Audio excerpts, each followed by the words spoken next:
कैसे सुन सकते हैं? कोई भी माइक में आके ऐसे बोल देगा, आप मान लो कि क्या उसने ऐसे बोला था? आप पहले पढ़ो उसके बारे में, आप देखिए उसके बारे में कि संविधान किसने लिखा था, कौन कौन उसके लिए रिस्पॉन्सिबल है, और तब आप ये बात करिए। जितने भी वो जय भीम लोग कर रहे थे ना, उनको यही नहीं पता ठीक से कि उनके जिसका वो नारा लगा रहे हैं उसका पास्ट क्या है, उसकी हिस्ट्री क्या है।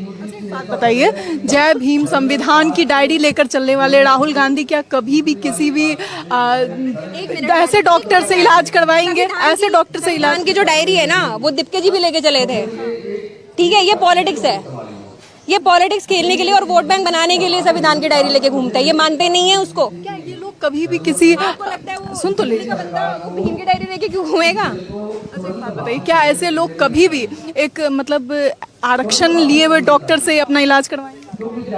मैं नहीं करवाऊंगी, आपका मुझे पता नहीं। राहुल गांधी करवाएंगे?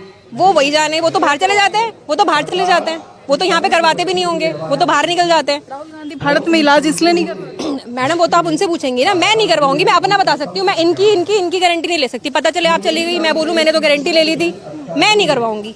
अपना इलाज एक आरक्षित, मैं उस बंदे, या मुझे ठीक होना है या बीमार होना है, आप मुझे बताओ। मैं डॉक्टर के पास जा रही हूँ, मैं ठीक होने जा रही हूँ, बीमार होने जा रही हूँ, मुझे पता है कि इस बंदे की अगर कास्ट ये है तो इसको रिजर्वेशन नहीं मिला है, मुझे ठीक होना है, तो मैं तो भाग जाऊंगी ना अगर उसके नाम के आगे कोई रिजर्वेशन वाला सरनेम है तो, कि भाई नहीं इसलिए कि तो 40 नंबर में एडमिशन हो गया होगा, इस 40 नंबर में एडमिशन हो गया होगा, ये तो बैठा हुआ है यहाँ पे। भाई मैं नहीं, मैं तो प्राइवेट में चली जाऊंगी, लेकिन कम से कम ऐसे के पास जाऊंगी जो कि प्रॉपर नंबर लेके पास हुआ हो। डॉक्टर, इंजीनियर, साइंटिस्ट, ये बहुत ही मेजर रोल्स हैं हमारी कंट्री के। हम आगे बढ़ते हैं इनके बेसिस के ऊपर, तरक्की होती है हमारे देश की इन चीज़ों के ऊपर। इसमें आरक्षण नहीं होना चाहिए।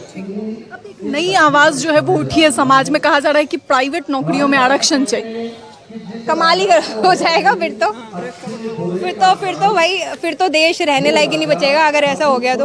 और मतलब जर्नल कहते हैं कि लड़की, मेरा भाई मुझे बोलता है कि तू तो लड़की है, तुझे लड़की का भी आरक्षण मिल जाता है। मैं तो जनरल लड़का हूँ, मैं तो बिल्कुल ही सबसे ज्यादा बट्टा गोल तो मेरा हो रहा है। एक तो मैं लड़का हूँ, ऊपर से मैं जनरल हूँ, मुझे तो कुछ भी नहीं मिल रहा। तुझे भी लड़की के नाम का आरक्षण तो मिल रहा है कम से कम। जब बात जाति की आती है, कहा जाता है कि भाई पहले आप जो बड़े बड़े मंदिर हैं, राम मंदिर हो गए, काशी विश्वनाथ हो गए, इन जगहों पे आप दलित पुजारी लाइए, उसके बाद हम जातिवाद समाप्त करने की बात करें।